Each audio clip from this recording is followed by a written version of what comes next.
Assalamualaikum warahmatullahi wabarakatuh. Perkenalkan, nama saya Faruk Nur Ramadhani Mahmud, NIM 121190026 dari Prodi Teknik Industri. Pada kesempatan kali ini, saya akan menjelaskan tentang materi Stadium General Modul 2, yaitu Writing for Research. Yang pertama adalah dasar-dasar persiapan naskah. Ada beberapa jenis artikel penelitian. Yang satu, surat dan komunikasi cepat atau pendek dimaksudkan untuk komunikasi cepat dan awal dari kemajuan signifikan atau asli, tanpa memasukkan terlalu banyak data atau detail. Yang kedua, makalah ulasan merangkum perkembangan terbaru tentang topik tertentu, tanpa memperkenalkan data baru. Yang ketiga, artikel lengkap berisi data, detail, perkembangan, dan hasil yang signifikan. Yang keempat, elemen penelitian memungkinkan Anda untuk mempublikasikan hasil penelitian seperti data, perangkat lunak, metode, video, dan banyak lagi. Secara singkat, artikel yang dapat dikutip. Jika Anda tidak yakin jenis artikel mana yang akan ditulis, diskusikan opsi Anda dengan penyedia atau kolega Anda. Untuk keperluan Baklet ini, kami menawarkan panduan untuk menulis dan menerbitkan artikel lengkap. Setelah Anda memutuskan untuk menulis artikel lengkap, ikuti pedoman jurnal pilihan Anda dan pedoman umum untuk penulisan ilmiah yang diuraikan di bagian berikut, yaitu menemukan jurnal yang tepat untuk artikel Anda bisa menjadi kunci untuk menjangkau audiens target Anda. Poin-poinnya adalah pertimbangkan jenis artikel yang ingin Anda terbitkan, panjang penuh, surat, ulasan, hasil penelitian. Selanjutnya, periksa referensi dalam artikel Anda untuk memberikan indikasi kemungkinan jurnal yang diminati. Selanjutnya, baca tujuan dan ruang lingkup jurnal di beranda jurnal di elsevier.com. Lalu, baca atau unduh panduan jurnal untuk penulis.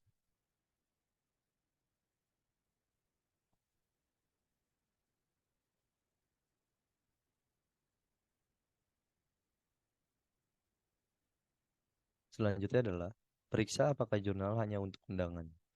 Beberapa jurnal hanya menerima artikel setelah mengundang penulis untuk mengirimkan. Lalu, periksa kinerja jurnal untuk ulasan dan jadwal publikasi. Selanjutnya, jika Anda perlu menerbitkan akses terbuka, ingatlah bahwa sebagian besar jurnal Elsevier menjelaskan opsi akses terbuka bagi mereka di beranda jurnal.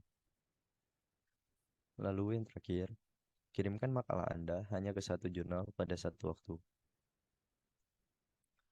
Metrik jurnal siap membantu Anda untuk memilih yang terbaik, jurnal yang sesuai untuk artikel Anda. Ketika digunakan bersama informasi tentang ruang lingkup jurnal, dewan redaksi, pandangan internasional dan audiens, mereka dapat membantu Anda menemukan tujuan terbaik untuk Anda riset. Berbagai jenis metrik jurnal merupakan praktik yang baik untuk melihat lebih dari satu metrik untuk membantu Anda membuat keputusan. Anda akan menemukan bagian jurnal insight khusus di banyak homepage jurnal di elsevier.com, memberikan informasi tentang jurnal, yaitu kecepatan, meninjau kecepatan dan waktu publikasi online, lalu jangkauan, lokasi geografis penulis, dan jurnal terkait penggunaan. Selanjutnya adalah dampak. Metrik dampak berdasarkan kutipan yang diterima oleh artikel. Lalu persiapan makalah. Yang pertama adalah judul. Judul adalah iklan utama artikel Anda. Judul yang bagus memikat penonton untuk terus membaca artikel. Dengan judul yang buruk mungkin tidak akan pernah mencapai target pembacanya.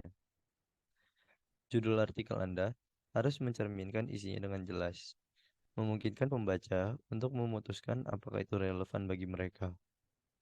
Buatlah judul yang menarik dan tetap spesifik. Abaikan frasa seperti studi tentang, penyelidikan, pengamatan, dan hindari penggunaan singkatan dan juga jargon. Ingat juga bahwa layanan pengabstraksian dan penindeksan bergantung pada judul yang akurat. Mereka mengekstrak kata kunci dari mereka untuk referensi silang. Lalu yang kedua adalah penulis. Hanya penulis yang telah memberikan kontribusi intelektual untuk penelitian ini harus dikreditkan. Mereka yang akan bertanggung jawab atas data dan kesimpulan, dan siapa yang telah menyetujui naskah akhir.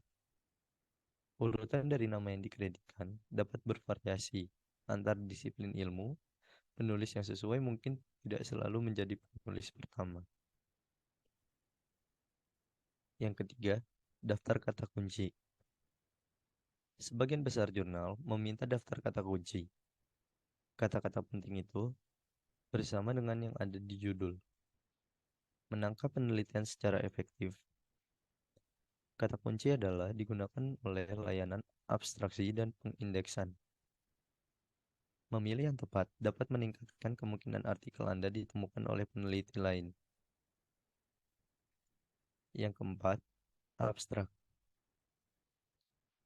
Abstrak adalah kesempatan Anda untuk mendeskripsikan penelitian Anda dalam 200 kata. Jadi gunakan dengan bijak. Bersama-sama, judul dan abstrak harus dapat sepenuhnya mewakili artikel Anda, termasuk untuk digunakan oleh layanan pengindeksan. Banyak penulis menulis abstrak terakhir, sehingga mencerminkan konten secara akurat. Yang kelima adalah tubuh teks. Pengantar singkat. Itu harus memberikan konteks dan latar belakang, tetapi bukan pelajaran sejarah.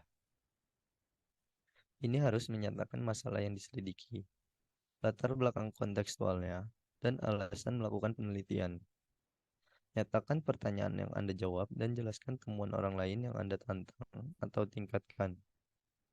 Arahkan pembaca secara singkat dan logis ke hipotesis, pertanyaan penelitian, dan desain atau metode eksperimental Anda. Lalu yang keenam adalah metode.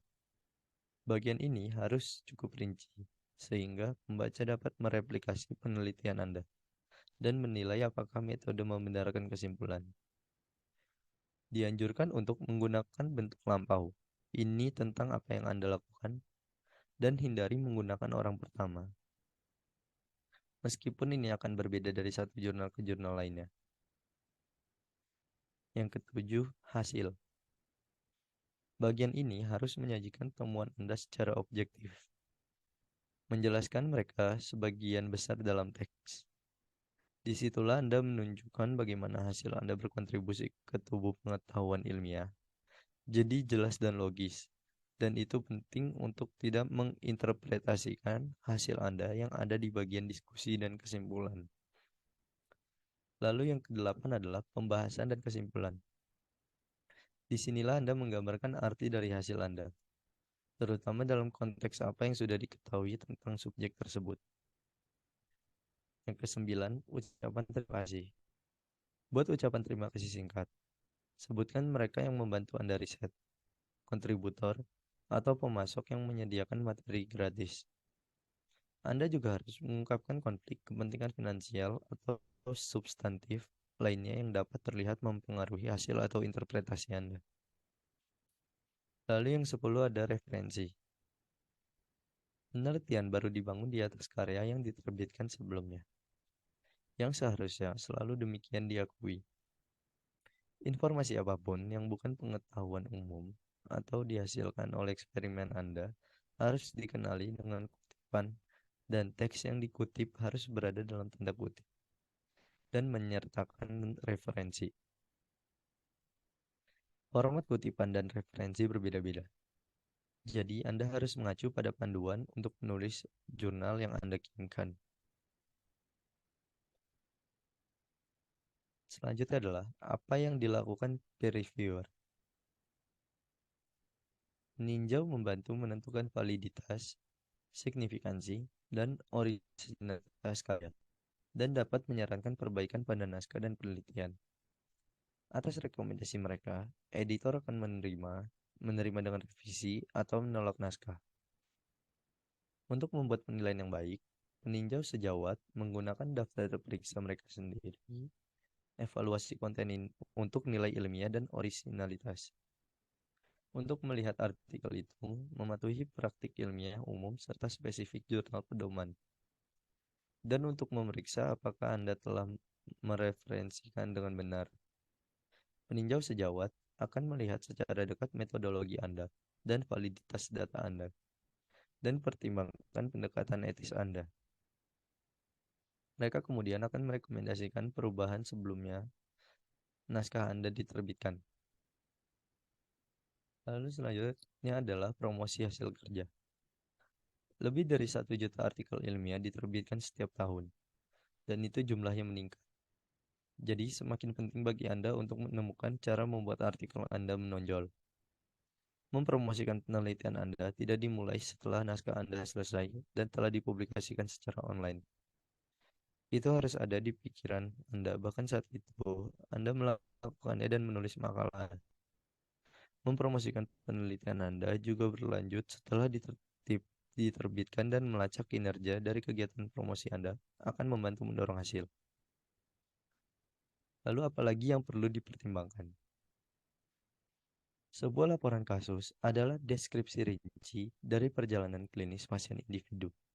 Karena sifatnya memungkinkan besar, hampir selalu berisi informasi yang dapat ditelusuri kembali ke pasien. Seperti izin, beritahu pasien bahwa kasusnya akan dipublikasikan. Lalu diskusikan gambaran-gambaran potensial, terutama jika gambar itu menunjukkan kepada pasien.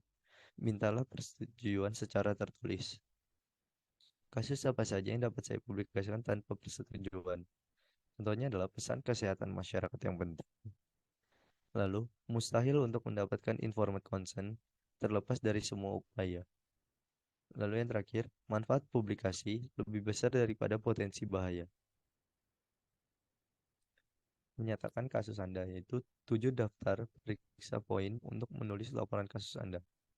Laporan kasus adalah deskripsi pengamatan klinis di pasien tunggal, atau kadang-kadang serangkaian kecil penyakit terkait atau kasus serupa.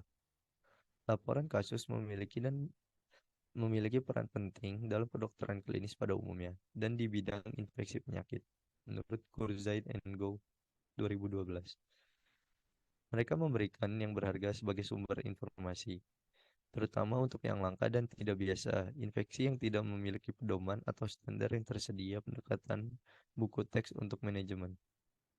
Laporan kasus mengajarkan dokter bagaimana rekan-rekan praktisi telah bertindak sebanding dan mungkin situasi yang sulit diputuskan. Oleh karena itu, dokter harus didorong untuk meringkas pengalaman mereka dalam kasus laporan. Yang pertama adalah, pasien adalah pasangan Anda.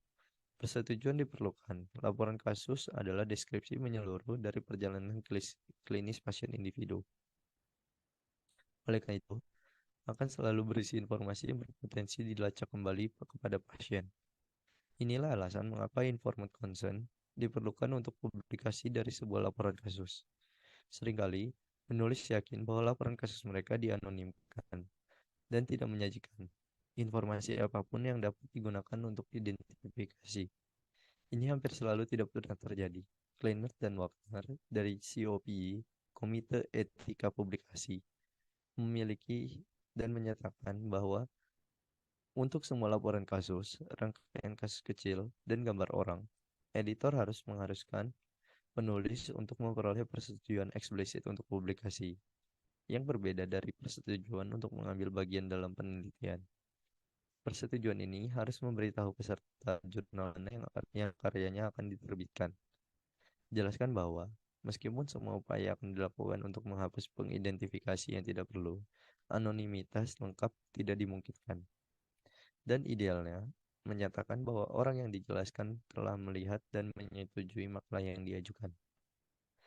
Mungkin ada pengecualian di mana tidak mungkin untuk mendapatkan persetujuan. Misalnya, ketika orang tersebut telah meninggal. Sedemikian kasus, pertimbangan yang cermat tentang kemungkinan bahaya diperlukan dan dari upaya. Sekian penjelasan modul 2 dari saya. Kurang lebihnya mohon maaf. Wassalamualaikum. Assalamualaikum warahmatullahi wabarakatuh.